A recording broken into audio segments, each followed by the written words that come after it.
नमस्कार, मैं दिनेश्वर महाराज आप सभी का नवदुर्गा शक्तिपीठ पर स्वागत है।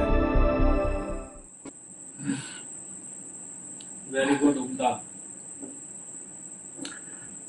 ज्ञान ऐसा दो जो तुम्हारे माइंड में बचे, ज्ञान ऐसा दो जो तुम्हें समाहित हो सके और लोगों का कल्याण कर सको। ज्ञान ऐसा दो कि किसी को भूखे इंसान को खाना खिला सको। ज्ञान ऐसा दो कि गाय बछड़े जानवरों को पानी पिला सको। ज्ञान ऐसा मत दो कि सबको मार के भगाओ भैया, तुम्हारा पेट भरेगा दूसरा क्या बाण में, है ना। ये ऋषियों की धरती है, साधु महात्माओं की धरती है। पहले ऋषियों में जो योग होता था, जो बल होता था, आज की तारीख में किसके अंदर बल है ये बताओ ना मुझे, ये बता दिया जाए मुझे किसके अंदर बल है। पहले इसी पृथ्वी पे अब 60,000 सगर के पुत्र मारे गए हैं, जल के खाक हो गए, और किसी के अंदर इतना दम नहीं है कि गंगा को ला सकता है ना।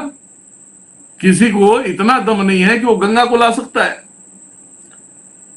जब वो कहीं शिकार करने के लिए निकलता है, जब कपिल मुनि के आश्रम तक पहुंचता है, वहां से वो दुहाई दे रहे पुत्र सुनो पुत्र सुनो, वो आवाज सुनता उस आश्रम में जाता है, देखता है तो पूरे राख के ढेर पड़े हैं, राख के ढेर पड़े हैं। और वहां से उसके पितर एक वायु रूप में दिखते हैं और बोलते हैं पुत्र हम तुम्हारे पित्र हैं। तो बोले पित्र हैं आप, ऐसी हालत किसने किया। तो बोलते ये हमारे अहंकार, हमारे क्रोध हमें ले डूबे, हमें मुक्त कराएं। भागीरथ कहता है मैं कैसे मुक्त करा सकता हूं, आप ही बताइए मुझे, मार्ग बताइए। वो कहते हैं कि इस पृथ्वी पे अगर गंगा आ जाए तो उससे हम पवित्र होकर हम मुक्त हो जाएंगे, उस गंगा में समाहित हो जाएंगे। भागीरथ कहता है यार इतनी बड़ी संसार, वो भी अपने लिए सोचेगा ना कि कैसे क्या होगा।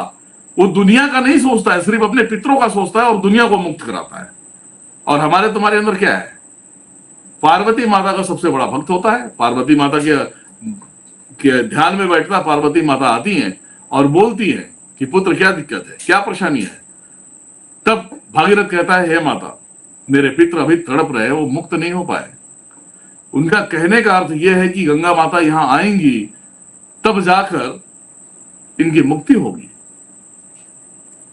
तो पार्वती माता कहती हैं कि पुत्र इसका टेंशन मत लो, आप पहले आप गंगा को आवाहन करो, जाओ गंगा की साधना करो। तो गंगा की साधना जब करते हैं तो गंगा प्रकट तो जरूर होती हैं, पर गंगा के अंदर एक अहंकार उत्पन्न हो जाता है। बोलते हैं कि चलो, भागीरथ को बोलते पुत्र अगर तुम मुझे लाना ही चाहते हो तो मुझे संभालने वाला चाहिए, और इस संसार में कोई ऐसा प्राणी है नहीं कि मुझे संभाल सकता है। जब मैं ब्रह्मा के कमंडल से निकलूंगी तो मेरा रफ्तार बहुत तेजी से होगा और ये पृथ्वी की कई खंडन हो जाएंगे। भागीरथ कहता है कि क्या करें माता। तो बोलता है कि ठीक है, माता बोलती है कि ठीक है, फिर अपनी माता से पूछ लो। फिर माता के पास जाता है, पार्वती माता के पास, और पार्वती माता को कहता है कि हे माते ऐसी ऐसी बातें हैं। तो पार्वती माता कहती हैं कि पुत्र आप महादेव की भक्ति करो। महादेव की वर्षों कई वर्ष तक का भक्ति किया। महादेव को माता कहती है कि हे स्वामी ये ज्यादा नहीं हो रहा है, काफी टाइम से मेरा पुत्र तड़प रहा है अपने पितरों की मुक्ति के लिए, और आप उसे सुन नहीं रहे हो। महादेव कहते हैं कि अभी वक्त बाकी है, कुछ शेष समय बाकी है, वो हो जाने दो, उसके बाद मैं दर्शन दूंगा। वो समय भी आता है जब महादेव प्रकट होते हैं, और प्रकट होते हैं तो बोलते हैं बोलो भागीरथ क्या चाहिए तुम्हें। तब भागीरथ कहते हैं कि हे परमपिता परमेश्वर मेरे पितर अभी भी तड़प रहे हैं, उनकी तड़प मैं बर्दाश्त नहीं कर पा रहा हूं। मैंने गंगा माता का साधना किया, गंगा माता बोलती हैं कि मैं चलूंगी तो बड़े रफ्तार में चलूंगी, ब्रह्मा के कमंडल से निकलूंगी, रनिंग बहुत फास्ट होगा, इस पृथ्वी पे कोई ऐसा प्राणी नहीं कि मुझे संभाल सकता है। तो अहंकार को उत्पन्न ये वाणी सुनकर महादेव जटा को खोल दिया, बोले आने दो गंगा को, देखता हूं मैं। जटा को घुमाया और जटा में जैसा गंगा गिरी जटा में बांध दिया उन्होंने।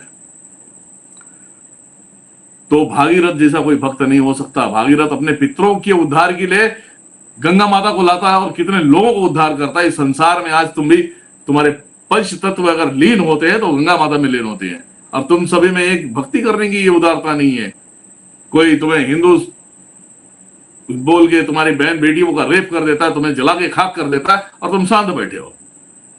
अगर बनना है तो भागीरथ बनो, भागीरथ की जैसे सोचो, विचार लाओ।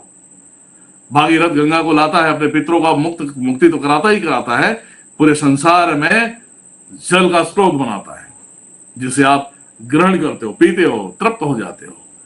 ऐसे भागीरथ को मैं दिल से सलाम करता हूं। मैं समझ गया, उसकी कहीं भी ऊर्जा है, वो अच्छा है, बलवान है।